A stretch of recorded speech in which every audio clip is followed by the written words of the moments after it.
The internet that most of us know is only the surface. It is the part you see every day when you open your browser to shop, stream, or scroll through social media. Beneath that bright layer is another world, invisible to search engines and unreachable without special tools. This hidden place is called the dark web. It is a network where identities vanish behind encrypted walls, where the normal rules of society fade away, and where almost anything can be bought if you know where to look. For years, the dark web was only a rumor to ordinary people, but for a small group of skilled users, it became the biggest black market in human history. The most powerful of all those markets was a site called AlphaBay. Between 2014 and 2017, AlphaBay ruled the underground internet. It sold drugs, weapons, stolen data, fake IDs, and hacking tools to anyone with cryptocurrency and curiosity. It was not a messy criminal forum. It looked like a real online store. Products had photos, sellers had ratings, and customers left reviews. It was crime wrapped in convenience. At its peak, AlphaBay had more than 200,000 members and 40,000 active sellers. Every day, millions of dollars moved through its encrypted systems.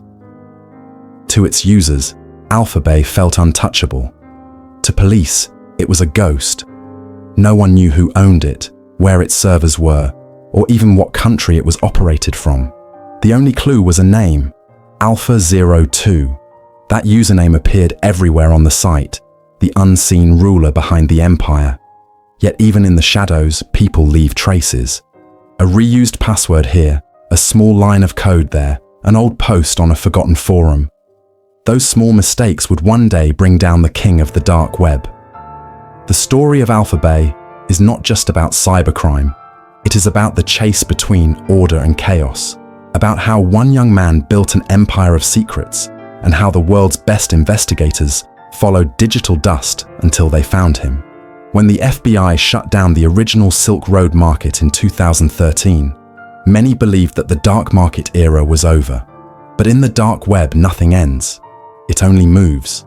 Within months, new markets opened, promising better privacy and smarter security. Out of that race for dominance, one name began to rise again and again on every hidden forum: AlphaBay. It appeared quietly in late 2014, with a clean design, clear categories, and advanced encryption. It looked professional, not like a hobby project. Users quickly realized that whoever built it understood technology and business better than anyone before. That person was Alexandre Cazes, a Canadian programmer in his mid-20s living in Thailand. In real life, he was polite, calm, and obsessed with computers since childhood. He ran a small web design company and helped local businesses build websites. No one around him suspected he was also running the biggest illegal marketplace on Earth. Online, he used the name Alpha02 and saw himself not as a criminal, but as an entrepreneur providing a service others demanded. Cazes built AlphaBay with the same features you would expect from Amazon or eBay: seller ratings, customer support, escrow payments, and even a refund system. Buyers felt safe. Sellers trusted the platform. Every transaction was made with Bitcoin, hiding identities behind long digital addresses. AlphaBay grew faster than any other dark market in history. Within a year, it had overtaken all competitors. It was the king of the underground economy, and Cazes was proud of his creation. He often posted on forums under fake names, praising the site's efficiency and hinting that AlphaBay was run by professionals who would never get caught. But while AlphaBay grew, a network of law enforcement agencies quietly started to watch. The FBI, DEA, Europol, and the Dutch National Police all knew the site existed. They could not see through the Tor network, but they could study what happened around it. Every Bitcoin left a tiny trail on the blockchain. Every message had a time zone. Every server request had a signature. Investigators began collecting data and waiting for the smallest slip. That slip came from the same man who built the empire. Years before AlphaBay existed, Cazes had used the nickname Alpha02 on a normal tech forum where he once shared his personal email address. That old post never vanished. When investigators found it, they matched the email to a real name, Alexandre Cazes. From that moment, the digital mask began to crack. They learned he was living in Bangkok, driving luxury cars and owning several houses. He was only in his 20s, but somehow incredibly rich. By 2016, the FBI had built a quiet partnership with police in Thailand, Canada, the Netherlands, and several other countries. Together, they launched a plan called Operation Bayonet. The goal was simple but massive: find AlphaBay's servers, capture its administrator, and shut the site forever. It would take months of secret tracking, technical work, and coordination across borders. Meanwhile, Cazes continued to live the life of a millionaire, unaware that agents were already watching his every move. He often bragged online about his skills. He told people no one could find him because his servers were scattered across countries and hidden behind layers of encryption. He believed the system he built was perfect. But even perfect systems depend on humans, and humans make mistakes. One of those mistakes came from his own laptop. When police finally reached it, they would find AlphaBay's admin panel still logged in under the name Alpha02. Before the fall, AlphaBay reached its highest point. It had listings for nearly everything imaginable, from prescription pills to stolen bank logins. Some users even sold malware and weapons. The total value of transactions crossed $1 billion. For investigators, it became a symbol of how far online crime had evolved. For Cazes, it was proof that he had achieved what others only dreamed of. He called himself a businessman, not a drug dealer. He thought anonymity made him untouchable. But in early 2017, small events began to close in around him. Cryptocurrency exchanges noticed suspicious transfers. A few AlphaBay vendors were arrested in Europe, and their laptops revealed fragments of server addresses. Each clue pointed closer to Thailand. Behind the scenes, law enforcement was ready. The countdown to the biggest darknet takedown in history had begun. AlphaBay did not look like a hidden criminal world. It looked like a business that belonged on the surface web. It had menus, filters, product photos, and customer reviews. The site even had a help center where users could ask questions and get polite replies from moderators. Everything was designed to make the user feel safe. There were rules against scams, limits on what could be sold, and strict protection of user privacy. To most of its community, AlphaBay felt more organized than the internet itself. But under that clean design, it was chaos wrapped in code. In just months, AlphaBay became a daily stop for thousands of buyers. Drugs, stolen data, counterfeit money, guns, fake passports, ransomware. If you could imagine it, someone sold it. Each transaction was handled through escrow. Buyers sent Bitcoin to AlphaBay, the site held the money, and once the order was confirmed, the seller got paid. The system made users trust the platform more than they trusted each other. It was the secret sauce that made AlphaBay explode. For Alexandre Cazes, the plan was working perfectly. Hidden behind his screen name Alpha02, he was both the architect and the banker. He took a commission from every sale. His servers were scattered across different countries. He used encrypted drives and Tor relays. He was confident that no one could ever connect AlphaBay to his real identity.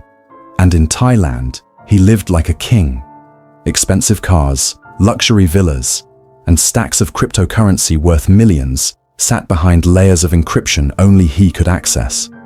But the more confident he became, the more mistakes he made. In one post, he reused an old recovery email linked to his personal account. In another, his laptop connected to a public network at the same time as AlphaBay's servers went active. Small slips, invisible to him, but not invisible to those watching. The FBI and DEA had been quietly building a case for over a year. Europol and Dutch police joined the operation. They shared intelligence, traced crypto wallets, and analyzed patterns in the blockchain. Each time money moved, a small piece of the puzzle appeared. The investigators started to see how the empire was built and where its weak spots were hiding. agents discovered that the main servers were located in Lithuania, Canada, and parts of Thailand. One by one, they tracked IP activity, server times, and login records. They didn't move fast. They watched and waited.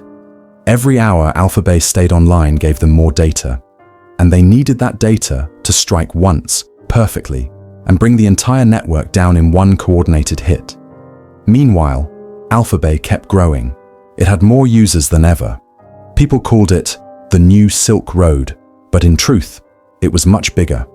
The site handled more than 250,000 listings. It offered stronger security and a wide variety of cryptocurrencies. Users could even use a built-in mixer to hide their money trail. It was not just a market anymore. It was a full-scale economy, running in darkness, connected by greed and anonymity. Investigators noticed that AlphaBay had one weakness that Silk Road never had. Its founder was not hiding completely. Cazes loved showing off his success in real life. He owned a bright orange Lamborghini, a Porsche, and several luxury homes. He told people he was a software entrepreneur. He posted photos online under his real name, wearing expensive watches, holding champagne glasses, smiling next to his wife. To outsiders, he was just another rich expat in Thailand. To the people following the clues, he was Alpha 02 hiding in plain sight. The closer the agencies got, the more carefully they had to move.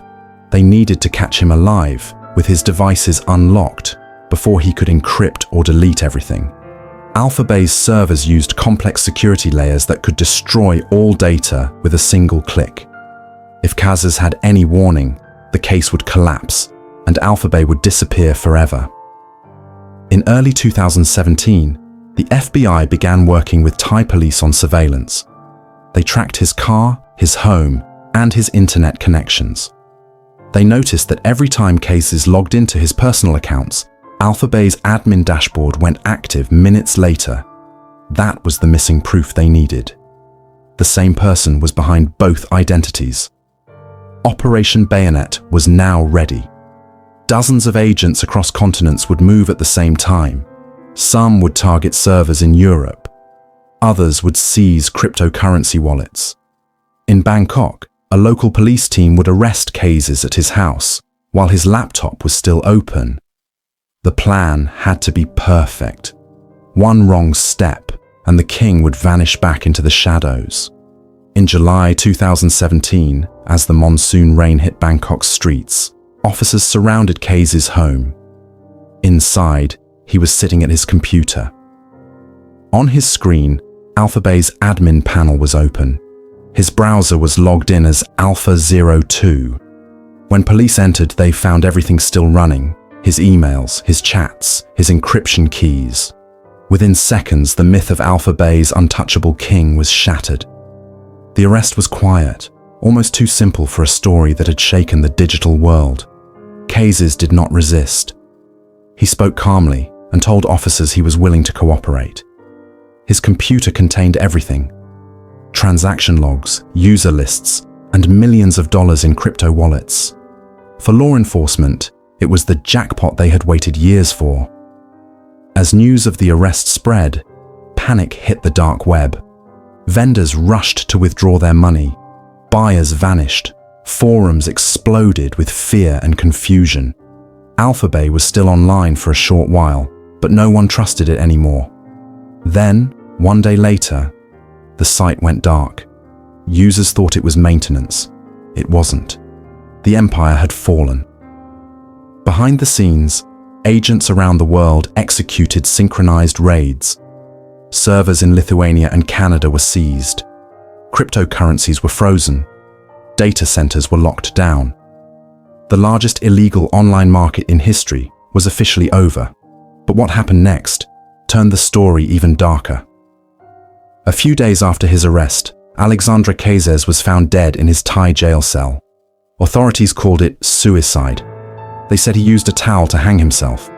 Many believe he took his own life to protect his family and hide the secrets that still lived in his encrypted files. Others think he was silenced. The truth will never be fully known. After his death, investigators opened his encrypted drives and discovered assets worth tens of millions of dollars. Cars, houses, and digital wallets filled with Bitcoin and other cryptocurrencies were all linked to him. The man who believed he could never be caught had left behind a digital empire that vanished with a single arrest. But AlphaBay's story was not finished. While the original market died, its code, users, and legacy lived on. In the corners of the dark web, whispers began again. Someone claiming to be Cazes' partner said AlphaBay would return.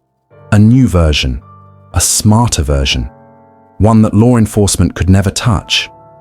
That promise kept the mystery alive and reminded everyone that in the digital underworld, nothing truly stays dead. When AlphaBay went dark, the entire underground world froze. People refreshed their screens again and again, hoping the site would come back. But this time it didn't. The empire that once ruled the dark web was gone. For years, AlphaBay had been the heartbeat of an invisible economy, and now that heart had stopped. Thousands of users lost their money overnight. Some vendors vanished, others panicked, and many destroyed their digital traces, afraid that the police were already watching them. For law enforcement, it was a historic victory. The FBI, DEA, Europol, and agencies worldwide celebrated the takedown of AlphaBay, the largest illegal marketplace in internet history. Operation Bayonet proved that even the darkest corners of the web weren't beyond reach. At a press conference in Washington, officials declared AlphaBay finished, but within the same networks, new markets were already rising. Weeks later, ex-AlphaBay users fled to a dark web market called Hansa. Unaware Dutch police secretly controlled it. For a month, Hansa ran normally while every message and transaction was recorded. Thousands walked into the trap, giving investigators usernames, wallet addresses, and IP traces. An unprecedented map of online crime. AlphaBay's fall sent shockwaves through the dark web. Forums went silent. Admins vanished. Rumors spread that law enforcement had tools to break Tor's anonymity. Whether true or not, the message was clear. No one was invisible anymore. 4 years later, a post appeared. AlphaBay is back. It was signed by DeSnake, the original co-founder who handled security and encryption. Believed dead or missing after founder Alexandre Cazes' arrest, he returned claiming to rebuild AlphaBay. Stronger, safer, decentralized. In 2021, it relaunched using Monero and distributed servers that couldn't be easily seized. To some it was a hoax, to others a resurrection. DeSnake said the new AlphaBay wasn't about profit but principle, proving the dark web could never die. He called Cazes' death a tragedy and vowed to rebuild what was lost. By 2022, AlphaBay had thousands of users again. Authorities watched closely, but found no central point to attack. DeSnake never revealed his identity or location, communicating only through encrypted channels. Experts admitted this version was nearly impossible to shut down. Yet behind the digital spectacle lies a human story. Cazes was a brilliant young man whose intelligence became arrogance. He built a system more efficient than many legal businesses. But it fueled addiction, identity theft, and violence. He thought he was untouchable, forgetting that even online, humans always leave traces. His files showed pride and obsession. Genius turned destructive. Today, AlphaBay remains both legend and warning. It proved that even in a world built on secrecy, justice can still find a way. But also that shutting down a site doesn't end demand. As long as there's profit, new marketplaces will rise. Law enforcement evolves, and so do criminals. The dark web is no longer mystery but mirror, reflecting what humanity becomes when there are no rules or consequences. AlphaBay's story reminds us that technology itself isn't evil. It's the people behind it who decide its purpose. In the end, AlphaBay wasn't just a website. It was a lesson in power, greed, and the illusion of control. The king of the dark web believed he was invisible. But even in the deepest shadows, light eventually finds its way in.